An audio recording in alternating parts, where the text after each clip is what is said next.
কি দেখা পাম? ইয়াত তো নাই, সব শেষ হয়ে গেল। সরকারে ভাঙি দিছে। সরকারে কয় আমি ভাঙা নাই, আমি তো কোর্টের অর্ডার পালন কৰিছো। হ্যাঁ, আৰ মানুহবিলাকৰ আছে বোলে আমি 50 বছৰৰ পৰা ইয়াত আছো। এইটো এটা সমাধান আছে বোলে। নটিচটো কমচে কম মই শুনিছিলো বোলে 1 মান্থ বিফোর নোটিস দিয়া হয়েছে। লোকাল মানুহে কৈছে বোলে না, আমি মাত্র 2 দিন আগে কথা পাইছো।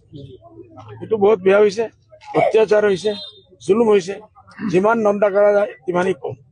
আমি এই দুখী মানুহৰ লগত আছো আৰু সিসকলক যিমান সাহায্য কৰিব লাগে মই এণ্ড মাই ফেমিলি, আমাৰ MLA সাহেব আমি একেলগে থাকিম আৰু সিসকলক আমি সাহায্য কৰিম। সেইটো মাত আলগ, এইটো আলগ বিষয়। কোনো মন্তব্য নকৰে। না না মেম, সেইটো লৈ কোৰ্ট খোলা আছে, সবৰ কাৰণে কোৰ্ট খোলা আছে।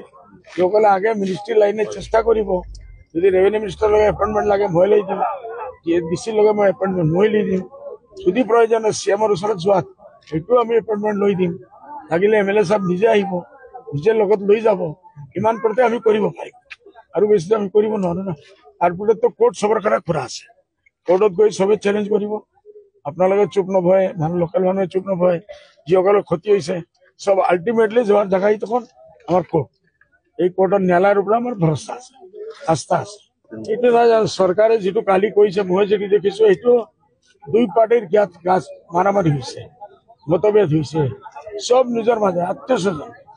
আৰ এইটো লৈ চ্যালেঞ্জ কৰি সকলে জিকিছে। এক পার্টি হারিছে, এইটোতো হয়। যদি আপনি কুস্তিত যায় তো একজন জিকিব, একজন হারিবই। এই মই এইটো কৈছো, যদি আপোনালোকৰ এইটো নিজৰ ভিতৰত আছে। বহুত ঘৰত মই জানো যে এই বাড়ির বিয়া সেই বাড়িত হয়েছে, এই বাড়ি তথাপিও এইটো তো চলি আছে। আর আলটিমেটলি এইটো সব শেষ হয়ে গেল। এইটোৰ কাৰণে যে প্ৰসিজাৰ আছে, উকিলসকলৰ লগত পৰামৰ্শ কৰি আমি কি কৰিব লাগে। আমৰা আমাৰ ফেভাৰ, আজমল ফ্যামিলিৰ ফেভাৰ, যিসকলৰ ক্ষতিগ্ৰস্ত হয়েছে, যিসকল ধ্বংস হয়েছে, এই মানুহবিলাকৰ লগত আমি হ'ব। এইটোৰ কাৰণে আমি কোৰ্টত গৈ আছো। আমাৰ মানুষ কোৰ্টত এই 3 দিন আগে গুৱাহাটীত গৈছে, পৰামৰ্শ লৈছে। ইসকলে আমাৰ হাইকোৰ্টেৰ আগত কেস কৰিব। যদি নহয় আমি সুপ্ৰিম কোৰ্টলৈ যাম। মই CMৰ কথা নকৰো, ডাউন মানুহ। তেখেত তো ৰোজানা গৈ আছে, মিয়া দেখিব